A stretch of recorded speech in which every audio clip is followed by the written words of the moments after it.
Assalamualaikum warahmatullahi wabarakatuh. Apa kabar teman-teman semua? Jumpa lagi di channel Mas Vincent. Nah, di video tutorial kali ini kita akan belajar bagaimana cara memindahkan mesin kompresor ini ya, itu ke mesin kompresor yang ini ya, yang ini. Nah, karena di sini untuk kulkas yang sebelah kanan ya, dari saya ini ke sebelah kanan, ini dia mesin kompresornya dia rusak ya. Nah, kalau yang ini sudah pernah saya upload ya kemarin.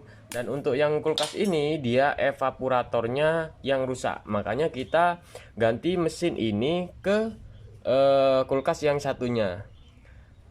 Nah, apakah bisa? Itu sudah jelas pasti bisa, teman-teman ya. Nah, ini meskipun beda merek ya. Ini kalau yang satunya ini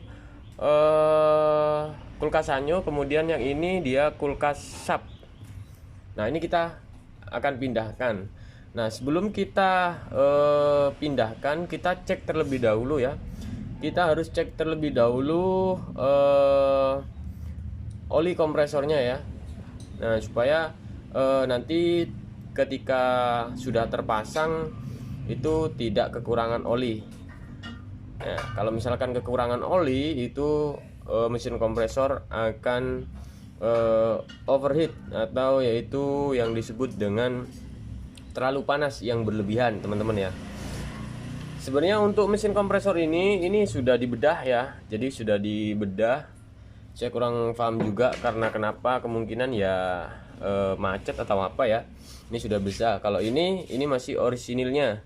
Kalau yang kulkas Sharp ini cuman dia mesin kompresornya sudah rusak karena ada arus yang low watt ya, low volt. Itu rumahnya nggak nyampe 220, itu sekitaran 170 kemarin saya cek ya. Nah, solusinya kalau misalkan voltasenya drop ya menggunakan staf volt, teman-teman ya.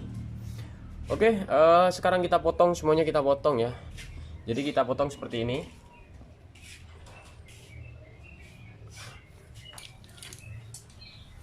Nah, di bagian sini ini kita potong aja. Potong, kita potong, kemudian kita tarik aja. Kemudian yang ini juga ini kita potong, kemudian ini kita potong. Nah, setelah itu kita cek berapa apakah masih ada oli atau enggak, teman-teman ya. Kalau misalkan kurang ya kita tambahkan. Nah, nanti setelah kita ganti jangan lupa di flashing semuanya, teman-teman ya, supaya nggak ada kebuntuan lagi, teman-teman. Oke, di sini kedua-duanya sudah saya potong, teman-teman ya. Jadi sudah saya potong juga semuanya. Dan kemudian yang ini ya, yang ini kita pasang ke kulkas Sharp ini. Oke, caranya sama aja. Kita tinggal masukkan seperti ini.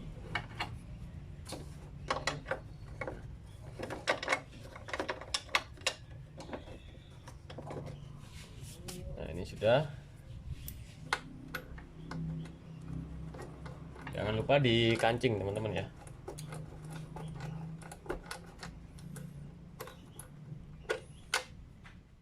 Oke, setelah itu kita pasang ya. Ini kita pasang. Ini jalur yang menuju ke kondensor atau jalur yang menuju ke bodi kulkas, teman-teman ya. Nah, ini kita pasang, kita las. Nah, kita las seperti ini. Kemudian sesudah nanti kita las, ini kita flashing ya. Kita flashing terlebih dahulu. Karena ini wajib banget kita flashing ya, teman-teman ya. Oke, di sini sudah saya las ya. Kemudian kita coba nyalakan untuk mesin kompresor ini, teman-teman ya. Nah, ini kita langsung. Nah, ini kita coba nyalakan.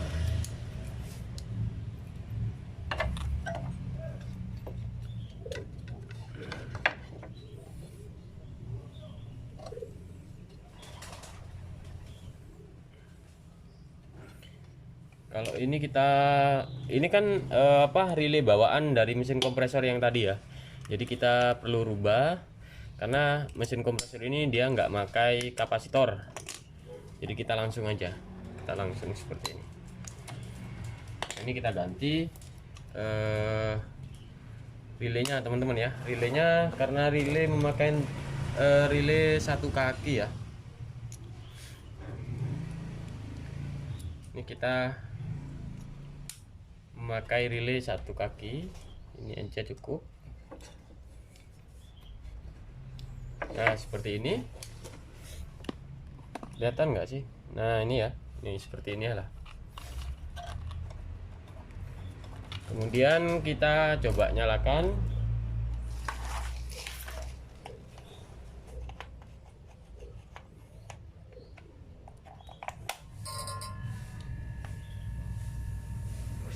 Oke, di sini sudah nyala untuk mesin kompresor.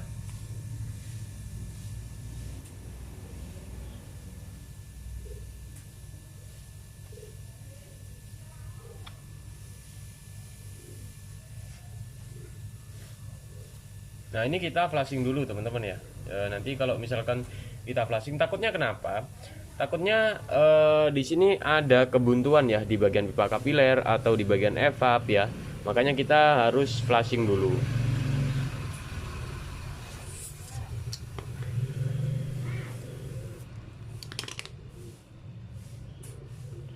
Nah, kita flashing. Nah, untuk flashing lebih cepat itu kita menggunakan AutoZone metil ya. Teman-teman bisa menggunakan metil yang besar ataupun metil yang kecil teman-teman. Itu bebas, yang penting bersih lah. Oke. Nah, ini ya. Nih kotorannya.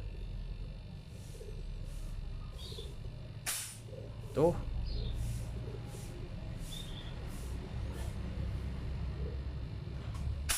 Tuh. Oh, nih hilang.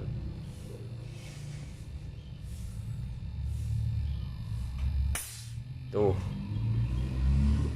Nah, ini ya. Parah ini.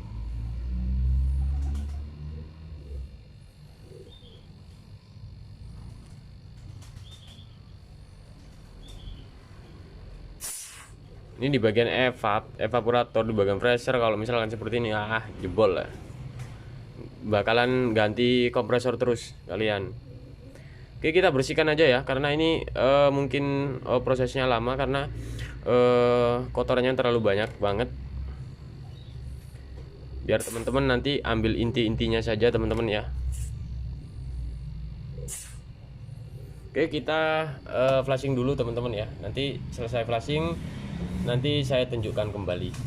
Oke teman-teman, di sini saya akan tunjukkan cara saya, bagaimana cara saya memasukkan metil ini ya ke dalam evaporator ya, tanpa kita harus memotong di bagian pipa kapiler. Nah caranya seperti ini, teman-teman bisa siapkan ini ya, ini bekas kondensor ya. Ini bekas kondensor ya, kita masukkan aja seperti ini. Kemudian kita sambung ya, ini ya. Kita sambung, kemudian di bagian sini pipa pengisian kita tutup ya. Kita tutup seperti ini. Itu sama seperti kita saat memakum ya. Saat memakum. Nah, ini proses memasukkan metil ke dalam evaporator.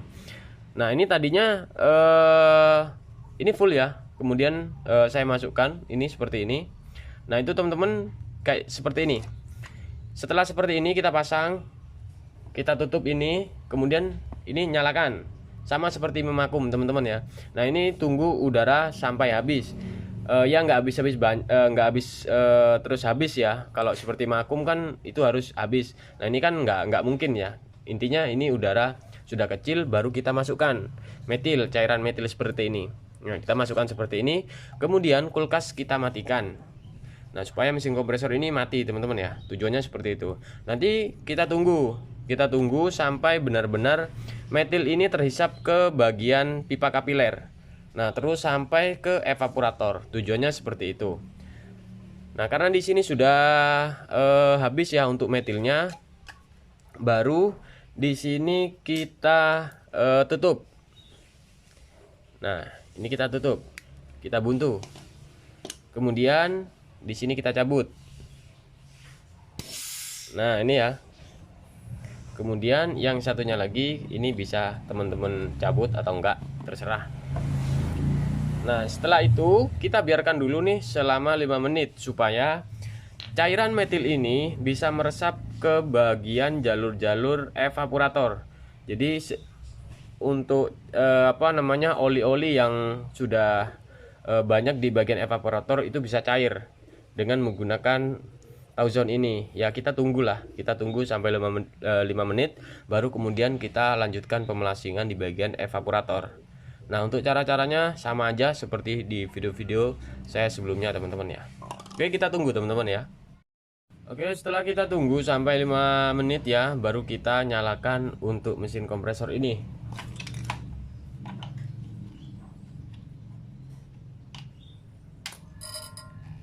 Nah, ini sudah nyala untuk mesin kompresor. Nah, ini kita tunggu. Nanti bakalan keluar-keluar dengan sendirinya nih teman-teman.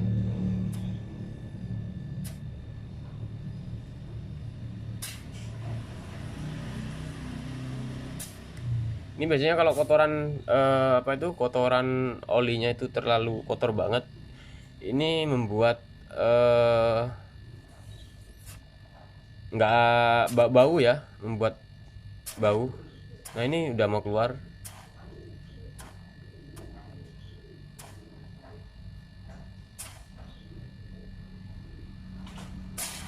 Nah, ini kita buka tutup seperti ini terus teman-teman ya. Nah, ini sudah mulai keluar nih. Nah, ini.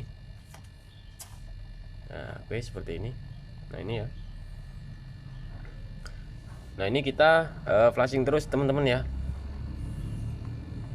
sampai benar-benar bersih. Tuh. Tuh. Tuh. Ini ya. Oke, kita flashing dulu teman-teman ya. Kita flashing dulu, kemungkinan ini lama banget. Jadi ini saya skip aja. Nanti teman-teman bisa lihat hasilnya teman-teman ya. Oke teman-teman ya, di sini sudah saya flashing semua untuk di bagian kondensor dan juga di bagian evaporator ya. Nah, di sini ada pergantian lagi teman-teman ya. Jadi ini mesin kompresor ini dia ganti lagi. Jadi nggak pakai kompresor yang barusan teman-teman ya. Jadi nggak pakai kompresor yang tadi itu. Nah, ini ya. Karena ini sebenarnya kompresor ini masih bisa kita pakai ya sebenarnya. Cuman di sini kemungkinan di waktu pemasangan di situ ada apa ya? Ada pipa kapiler ya yang nempel, sehingga di bagian mesin kompresor ini terdengar bunyi seperti kamrat itu ya, kamrat motor tik tik tik tik tik tik gitu. Kemudian di sini juga sepertinya di bagian klep itu masih ada yang bocor di bagian kompresor ini. Saya kurang paham juga ini. Nah, ini las-lasannya seperti ini. Dan ini sama pemiliknya minta sekalian diganti mesin kompresornya. Ya, kemungkinan dia takut teman-teman ya, karena sudah diganti kondensor, ganti mesin kompresor itu masih nggak ada hasilnya. Jadi di sini pemiliknya dia minta mau ganti mesin kompresor, meskipun nggak baru, itu bekas juga. Nah, kebetulan di sini saya mempunyai kompresor bawaan LG. Nah, kompresor bawaan LG ini ya, ini spoolnya putus tadinya ya. Ini spoolnya putus. Kemudian saya punya kanibalan punya kanibalan kompresor LG ya. Jadi spoolnya LG ini. Kalau mesin kompresor ini dia Panasonic ya. Jadi saya sebutkan aja ini LG teman-teman ya. Jadi kayak gitu. Nah, ini sudah saya pasang. Kemudian di sini tinggal kita las ya, kita las. Kemudian juga di bagian sini kita nanti pasang filter yang baru, dan juga di bagian sini ini sudah bersih, semuanya sudah bersih. Nanti tinggal kita lihat hasilnya seperti apa teman-teman ya. Jadi untuk pemasangan ini Ini nggak saya record teman-teman ya, jadi nggak saya record karena kenapa? Karena ya nggak mungkin di waktu pengelasan di sini sudah saya pernah bahas berkali-kali di waktu ngelas juga ya. Biar teman-teman juga ambil intinya saja teman-teman ya. Kemudian di bagian sini ya, di bagian sini ini apa namanya, pipa pengisiannya. Pipa pengisiannya, kemudian ini pipa hisap yang menuju ke evaporator ini. Oke, di sini saya coba akan las terlebih dahulu ya untuk di bagian kondensor dan di bagian filter, pipa kapiler semuanya teman-teman ya. Nanti tinggal pemakuman aja teman-teman. Oke teman-teman, di sini untuk di bagian filter di sini sudah saya ganti dan kemudian juga sudah saya las juga ya. Nah di bagian sini juga sudah saya las dan ini juga saya las juga. Nah ya. Sebenarnya untuk perbaikan kulkas itu cukup mudah sih sebenarnya teman-teman ya. Intinya seperti ini. Kalau misalkan di bagian sirkulasi itu bersih, kondensor bersih, kemudian di bagian pipa kapiler bersih, dan juga filter bersih, di bagian evaporator juga bersih, otomatis nggak bakalan ada yang namanya kulkas itu buntu. Nah biasanya kalau masih pemula itu hal yang wajar ya, jadi hal yang wajar menurut saya kalau misalkan nanti ada kebuntuan di bagian sirkulasinya. Biasanya seperti ini, biasanya ketika sudah kita isi seret, kemudian di bagian manifold ya, di bagian manifold kemudian dia ke angka 0 sampai seperti vakum. Nah itu tanda-tandanya sirkulasi itu buntu, padahal sudah kita isi sampai 10 psi, kemudian tiba-tiba dia turun seret seperti ini, itu biasanya sudah pasti sirkulasi freon buntu. Nah kalau sudah freon buntu itu di bagian bodi kulkas, dia sudah dingin, dan di bagian filter juga ini dia juga dingin. Nah biasanya seperti itu. Makanya di sini saya sarankan untuk flushing di bagian pipa semua jalur, baik itu kondensor, evaporator, dan juga pipa kapiler ya. Filter ini wajib kita ganti. Jadi siapkan filter. Kalau misalkan beli filter ya jangan satu-satu lah, ya 2 pak 3 pak gitu teman-teman ya. Oke, di sini sudah apa namanya, sudah nggak ada yang bocor. Pastikan lagi untuk di bagian las-lasan di sini sudah nggak ada yang bocor teman-teman ya.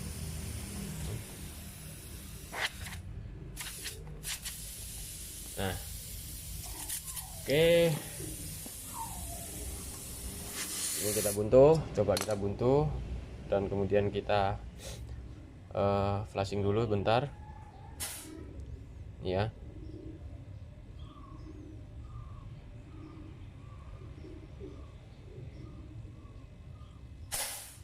Nah ini sudah nggak ada oli lagi ya yang keluar, karena di bagian evaporator dia sudah bersih teman-teman.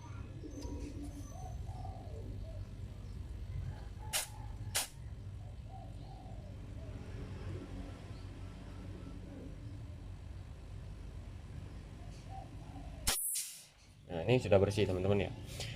Oke, sekarang kita tinggal pemasangan pipa evaporator ke bagian sini ya. Kemudian di sini kita pasang ventil untuk ventil pengisian teman-teman ya. Oke, sekarang saya coba las dulu teman-teman.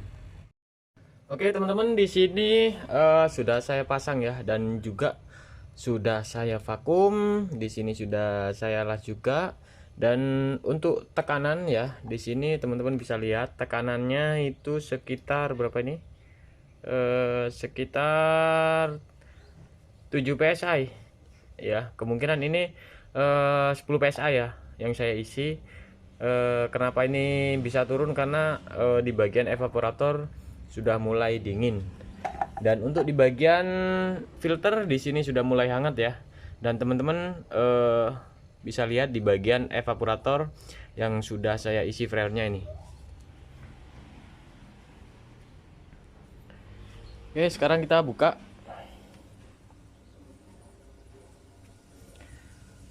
Nah, ini teman-teman ya. Jadi ini sudah ada bunga es. Oke, sebentar. Nah, ini ya. Tuh, sudah ada bunga es. Tuh. Tuh. Tuh. Tinggal ini nyampe sini ya. Nah, ini bentar lagi sudah full ya, sudah full bunga esnya. Dan pastikan untuk pengaturan suhu itu harus nempel di bagian evaporator ya, supaya otomatisnya bisa berjalan dengan normal dan juga bisa hidup mati. Jadi kayak gitu.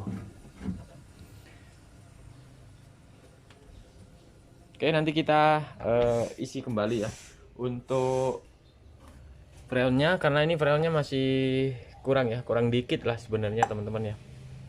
Ini sudah mulai hangat. Oke, jadi seperti itu ya untuk di video kali ini.